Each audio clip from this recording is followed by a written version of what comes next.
अस्सलाम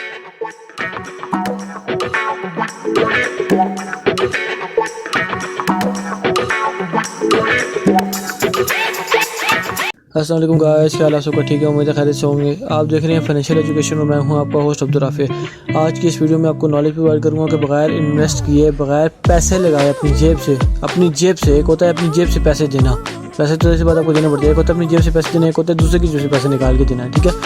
तो बगैर अपनी जेब से पैसे लगाए आप किस तरह से मोबाइल ख़रीद सकते हैं, किस तरह से गाड़ी खरीद सकते हैं, किस तरह से मोटरसाइकिल खरीद सकते हैं। तो चलिए वीडियो को स्टार्ट करते हैं। वीडियो को स्टार्ट करने से पहले मैं आपको ये बताता चलूँ कि मेरे पास एक प्लेलिस्ट बनी है जिसमें इन्वेस्टमेंट कंपनीज बताई गई हैं, जिसमें आजकल न्यूज़ माशाल्लाह से बहुत अच्छी चल रही है, टॉप की कंपनी चल रही है, बहुत प्रॉफिट दे रही है। मैं हर 2-3 दिन बाद 4 दिन बाद इससे तकरीबन 50 से 80 हज़ार तक इससे विड्रॉल ले रहा हूँ माशाल्लाह से। मेरे पास विड्रॉल प्रूफ भी है, तो अगर आपने उसको ज्वाइन करना तो डिस्क्रिप्शन में मेरा नंबर दिया है व्हाट्सएप का, आप मुझसे उस पर भी रब्ता कर सकते हैं, और डिस्क्रिप्शन में लिंक भी दिए हुए, आप उस पर अकाउंट भी बना सकते हैं, और मेरे चैनल पर उसके बारे में वीडियोज़ भी आप वहाँ पर नॉलेज भी ले सकते हैं।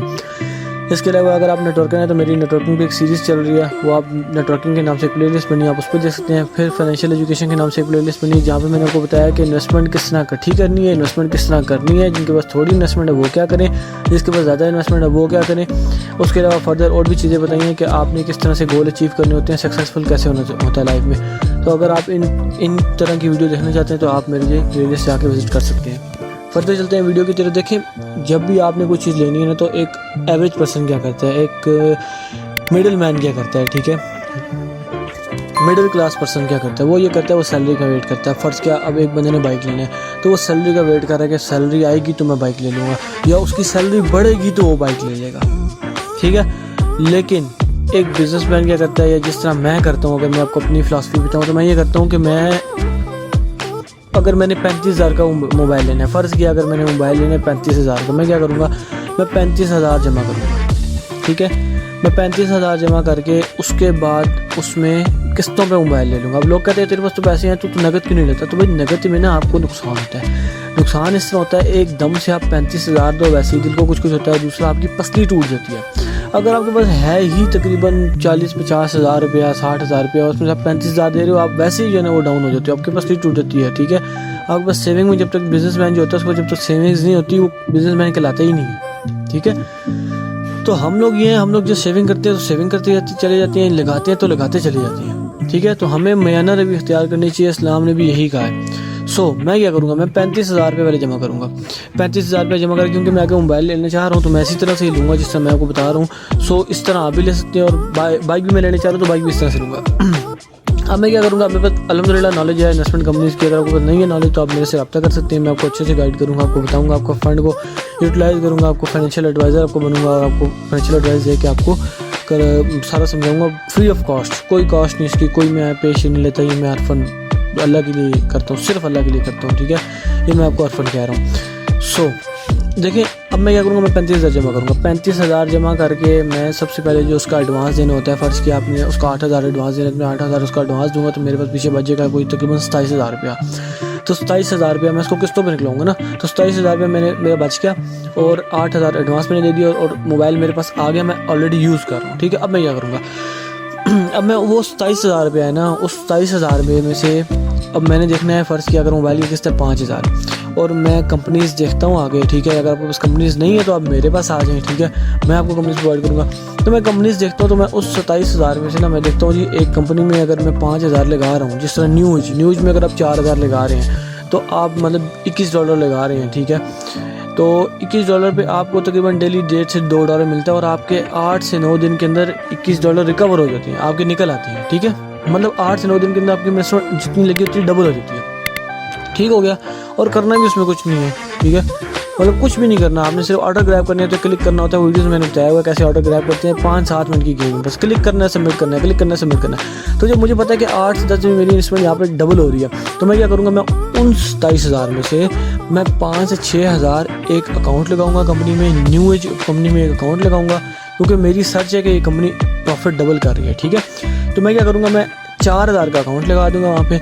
अब 4,000 का अकाउंट लगाऊंगा, मेरी किस्त कितनी है 5,000 की, 4,000 का वहाँ अकाउंट लगाऊंगा, और उस अकाउंट नेम दे दूंगा अपने अकाउंट को, अपने माइंड में या कहीं पे रजिस्टर पे पेपर वर्क करके लिख लूँगा कि ये जो अकाउंट है ना, ये मोबाइल का अकाउंट है, मोबाइल की किस्त, ये इस तरह से इसको नेम दे दूँगा। तो जो उधर से जो भी पैसा आया करेगा ना, ठीक है, तो वो मोबाइल की किस्त उससे चली जाया करेगी। मतलब अब देखिए मोबाइल की किस्त का आप पे लोड नहीं पड़ रहा, मोबाइल की किस्त उसी पैसे से जा रही है। एक तो जो आपने मोबाइल के लिए जमा किया था, पहली बात, दूसरी बात वो भी पूरा नहीं है, और तीसरी बात आपकी जेब से नहीं जा रही, आप पे लोड नहीं पड़ रहा, एक्स्ट्रा लोड नहीं पड़ रहा। तो अब क्या होगा, अब फ़र्ज़ किया मैंने उधर 4 दिन इन्वेस्ट किया, मेरे 10 दिन के अंदर फ़र्ज़ किया डबल हो रहे हैं, तो मेरे 30 दिन के अंदर 3 गुना हो जाएंगे। तो अगर मैंने 10,000 इन्वेस्ट किया तो फ़र्ज़ किया मेरे 15,000 12,000 बन जाती हैं। तो उसमें से अगर 5,000 में किस्त दे रहे तो मुझे फ़र्क नहीं पड़ता, मेरी एक एक्स्ट्रा इनकम भी आ गई और उसके अलावा मेरी किस्त भी निकल गई। अब एक टाइम ऐसा आएगा कि मेरी किस्तें भी निकल जाएंगी, या मैं इस तरह भी कर सकता हूँ, अगले महीने ही मैं जाके उसको कहूँ भाई ये 15,000 है पकड़ो, और उससे अगले महीने फिर जाके कहूँ भाई ये 15,000 ये भी पकड़ लो, और मेरी किस्तें सारी ख़त्म हो जाए। ठीक है, तो और जैसी बात है, मैं उसको नगद दूंगा 15,000 2 महीने में उसको ख़त्म कर दूंगा सारा। तो ज़ाहिर सी बात है जो उसने एक्स्ट्रा परसेंटेज चार्ज की मेरे साथ, तो वो कम हो जाएगी, क्योंकि उसने पहले 10 महीने की थी, अब उसने कम कर दी, तो अब वो जो है ना 2 महीने की चार्ज हो जाएगी, सिंपल। तो ये चीज़ है, और उधर से मेरा प्रॉफिट जो है ना वो जनरेट भी होता रहेगा। फ़र्ज़ किया अब एक टाइम आएगा, ठीक है, 2 महीने बाद या चल 10 महीने बाद कर लें, 10 महीने बाद एक टाइम आएगा कि वो जो प्रॉफिट कंपनी से जनरेट हो रहा है 15,000, ठीक है, एक टाइम आएगा किस्तें ख़त्म हो जाएंगी 5,000 की, तो जो प्रॉफिट कंपनी से जनरेट हो रहा है 15,000, वो 15 का 15,000 मेरा, उसमें कंपनी में जो इन्वेस्टमेंट हुई हुई है वो भी मेरी, ठीक है, और जो 27,000 था उसमें से मैंने 4,000 लगाया था, जो 23,000 था वो बच गया था, वो भी मेरा, जो मोबाइल मैंने लिया वो भी मेरा।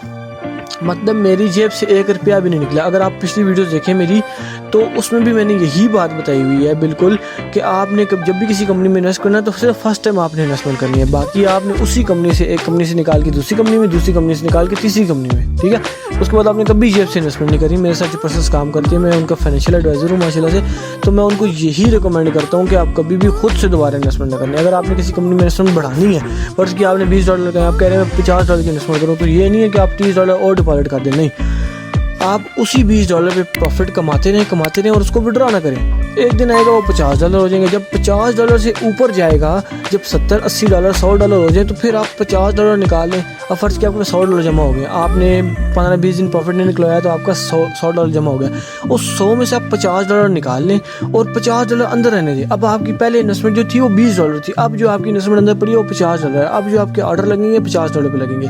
अगर $20 पे आपको $1.5-2 मिल रहा है, तो $50 पे आपको $4 से $5 मिलेगा। और जैसे ही ये अमाउंट बढ़ती जाएगी, 55, फिर 60, फिर इस तरह ऊपर जाती जाएगी, तो ये प्रॉफिट भी ऊपर जाता जाएगा। तो पहले अगर आपका जो $50 है वो 20 दिन में या 22 दिन में बन रहा था, तो अब आपका $50 8 से 10 दिन में बन जाएगा। आप खुद सोचें, पैसा मल्टीप्लाई हो रहा है। मैं आपको ये कहता हूँ, पैसे को मल्टीप्लाई करना सीखें। सेम टू सेम इसी तरह पैसे को हमेशा मल्टीप्लाई करें। जब भी आपका पैसा मल्टीप्लाई होता है ना, तो आप तभी बेनिफिट उठाते हैं। देखिए, जो भी बिजनेसमैन है ना, वो आपको साल में हो सकता है 1 से 2 दफ़ा ही प्रॉफिट उठाता हुआ नजर है, और सारे पूरे साल ना वो घूमता फिरता ही नजर आएगा, ठीक है, ऐसी मारता नजर आएगा। साल में 1-2 दफ़ा प्रॉफिट उठाता नजर आएगा, बट वो जब साल में 1-2 दफ़ा प्रॉफिट आता है, वो मल्टीप्लाई करके उठाता है। अगर उसने कहीं $1 लगाया, तो वहाँ से वो $1000 या $100 कम से कम या $500 निकालेगा। लेकिन एक मिडल मैन है ना, ठीक है, मिडिल क्लास है, वो पर मंथ आपको डेली काम करता नजर आएगा और पर मंथ प्रॉफिट उठाता नजर आएगा, और वो सारा साल आपको परेशान ही नजर आएगा पैसे के पीछे, क्योंकि उसका पैसा प्लस हो रहा है। प्लस भी उस तरह से नहीं हो रहा, ठीक है। लेकिन जो बिजनेसमैन होता है, उसका पैसा हो रहा था मल्टीप्लाई। वो पैसे से पैसा कमाता है, वो पैसे से काम लेता है, ठीक है, वो लोगों से ही पैसा कमा के लोगों को ही दे देता है। समझे मेरी बात, ठीक है। अब देखिए मेरी बात सुनिए, एक किसी बंदे ने दुकान डाली, इसी तरह जिस तरह मैं आपको मोबाइल का बताया, इस तरह बाइक भी ले सकते हैं। अब वो मैं एक्सप्लेन नहीं करता, लंबी हो जाएगी वीडियो। अब किसी बंदे ने दुकान डाली है, फ़र्ज़ किया, तो वो लोग आएंगे, चीज़ें ख़रीदेंगे, वो उन चीज़ों से प्रॉफिट कमाएगा, ठीक है। अब अगर उसने किस्त देनी है, तो वो उधर से ही प्रॉफिट कमा के किस्त दे देगा, ठीक है। अगर उसने फ़र्ज़ किया किस्त देनी, तो वो ये करे कि वो दुकान में ज़्यादा सामान डाले। फ़र्ज़ किया उसने मोबाइल लिया इस तरह, तो वो क्या करेगा, उसको इन्वेस्टमेंट कंपनी की समझ नहीं आती, ठीक है, तो वो क्या करे, वो दुकान में ही इन्वेस्टमेंट करके और सामान डाल दे। 27,000 में 35,000 का मोबाइल था ना, 8,000 उसने एडवांस दिया, 27,000 का दुकान में सामान और डाल दे, ठीक है। अब उस 27,000 पे उसको 5,000 महीना तो आ जाएगा ना, 5,000 तो निकल जाएगा, 5,000 ही निकल जाएगा, बट कम से कम 5 तो निकल जाएगा ना, जो मोबाइल की किस्त है। तो इस तरह की होगा, उस पर लोड भी नहीं पड़ेगा, उसकी दुकान भी चल पड़ेगी। जब मोबाइल की किस्तें ख़त्म होंगी, उसका प्रॉफिट भी डबल हो जाएगा, ठीक है। जो 5-10 हज़ार उसको बच रहा था, जिसमें से फ़र्ज़ किया 27,000 पे उसको 10,000 बच रहा है, तो वो 5,000 जो उधर दे रहा था मोबाइल के लिए, वो ख़त्म होगा, तो वो भी उसकी जेब में जाएगा, सही है। तो इतना बेनिफिट है। आप सिर्फ इसको समझें कि पैसे को घुमाना किस तरह, सर्कुलेट किस तरह करना है। ठीक हो गया? तो वीडियो को लाइक कर दें, शेयर कर दें, सब्सक्राइब कर दें चैनल को और बेल आइकन को प्रेस कर दें। मैं बहुत मेहनत से वीडियो बनाता हूँ और मेरा एक ही मोटिव है कि पाकिस्तान के लोगों में शऊर आए। कोई भी किसी के पास कोई इतनी नॉलेज है नहीं और वो बिज़नेस में इन्वेस्ट कर देता है तो उसके बाद फिर उसको लॉस ही होता है। और हम लोग कोई गोल ओरिएंटेड है नहीं। गोल ओरिएंटेड आप कैसे हों और उसको अचीव किस तरह करें, इस पर मैंने वीडियोस डाली हुई हैं, आप देख सकते हैं चैनल पे फाइनेंशियल एजुकेशन वाली प्लेलिस्ट में। बट हम लोग गोल ओरिएंटेड नहीं है, हम लोग सिर्फ पढ़ाई ओरिएंटेड है। हम सिर्फ पढ़ाई करना चाहते हैं, तालीम हासिल करना चाहते हैं। तो इस्लाम ने ये नहीं कहा कि तालीम हासिल करो, कि हमारे अम्बिया इकराम, हमारे नबी पाक सल्लल्लाहु अलैहि वसल्लम के पास डिग्री नहीं थी, उनके पास इल्म था। तो इल्म हासिल करो, तालीम हासिल ना करो। ये जो कहते हैं ना इस्लाम ने कहा इल्म हासिल करो, तो इस्लाम ने कहा इल्म हासिल करो, इस्लाम ने ये नहीं कहा तालीम हासिल करो। ठीक है? तो आपको इल्म जब होता है ना तो फिर आपको डिग्री का लेवल लेने की ज़रूरत नहीं होती। जितने भी दुनिया के अमीर तरीन आदमी इनके पास इल्म है। एलन मस्क स्पेस एक्स का बानी है, टेस्ला का बानी है। स्पेस पे वो सर्च करता है, उसके पास स्पेस की डिग्री नहीं है, उसने सिर्फ किताबों से पढ़ के सीखा है। इस तरह और भी काफ़ी से एग्जाम्पल। अब मैं ये नहीं कहता कि आप पढ़ाई छोड़ दें, पढ़ाई करें बट नंबरों के लिए ना करें, जॉब के लिए ना करें, खुद का कुछ बिजनेस करने के लिए, खुद को बड़ा करने के लिए करें, अपनी नॉलेज में इजाफा करने के लिए करें। फिर आपको पढ़ाई करने में मज़ा भी आएगा। नेक्स्ट वीडियो तक के लिए अल्लाह हाफिज़।